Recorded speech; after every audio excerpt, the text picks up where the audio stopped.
സംസ്ഥാന പോലീസിൽ SHO സംവിധാനം നിർത്തലാക്കുമെന്ന് ആഭ്യന്തരമന്ത്രി രമേശ് ചെന്നിത്തല. സ്റ്റേഷൻ ചുമതല ഇൻസ്പെക്ടർമാർക്കായതോടെ SIമാരുടെ ഊർജ്ജവും നിഷ്പക്ഷതയും നഷ്ടമായെന്ന റിപ്പോർട്ടിന്റെ അടിസ്ഥാനത്തിലാണ് നടപടി. പിണറായി സർക്കാരാണ് സ്റ്റേഷൻ ചുമതല ഇൻസ്പെക്ടർമാർക്ക് നൽകുന്ന പരിഷ്കാരം നടപ്പിലാക്കിയത്.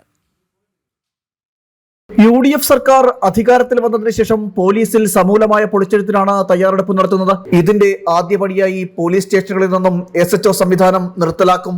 ഏകപക്ഷീയമായ നടപടിയല്ലെന്നും പോലീസ് ഉന്നതതല സമിതിയുടെ റിപ്പോർട്ടിന്റെ പശ്ചാത്തലത്തിലാണ് സ്റ്റേഷൻ ചുമതലകളിൽ നിന്നും ഇൻസ്പെക്ടർമാരെ ഒഴിവാക്കുന്നതെന്നും ആഭ്യന്തരമന്ത്രി രമേശ് ചെന്നിത്തല പറഞ്ഞു. സജീവമായൊരു പോലീസ് സേനയുടെ പ്രവർത്തനത്തിന് പഴയ സിസ്റ്റം ആണ് കമ്പയർ ചെയ്ത് നോക്കുമ്പോൾ പ്രയോജനമെന്ന് ഞങ്ങൾക്ക് തോന്നി. ഞങ്ങളുടെ തോന്നൽ കൊണ്ട് എൻ്റെ അടിസ്ഥാനത്തിൽ മാത്രം തീരുമാനം എടുക്കാൻ കഴിയില്ല. കാരണം മുൻ ഗവൺമെൻറ് സ്വീകരിച്ച ഒരു നടപടിയാണ്. അപ്പോൾ അതുകൊണ്ടാണ് DGPയുടെ നേതൃത്വത്തിൽ ഒരു ടീം ഉണ്ടാക്കി അവരത് പഠിച്ചുകൊണ്ടിരിക്കുന്നത്. അപ്പോൾ അവരുടെ റിപ്പോർട്ടിൻ്റെ അടിസ്ഥാനത്തിലായിരിക്കും തീരുമാനം. ഇതൊന്നും വ്യക്തിപരമല്ല. സേനയ്ക്ക് ഏതാണ് പ്രയോജനം?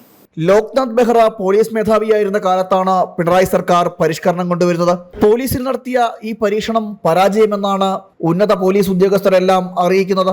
രമേശ് ചെന്നിത്തല ആഭ്യന്തരമന്ത്രിയായി വന്നതിനു ശേഷം വിഷയം പഠിക്കാനായി ഉന്നതതല സമിതിയെ നിയോഗിച്ചു.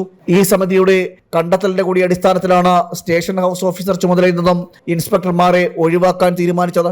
ജനം, തിരുവനന്തപുരം.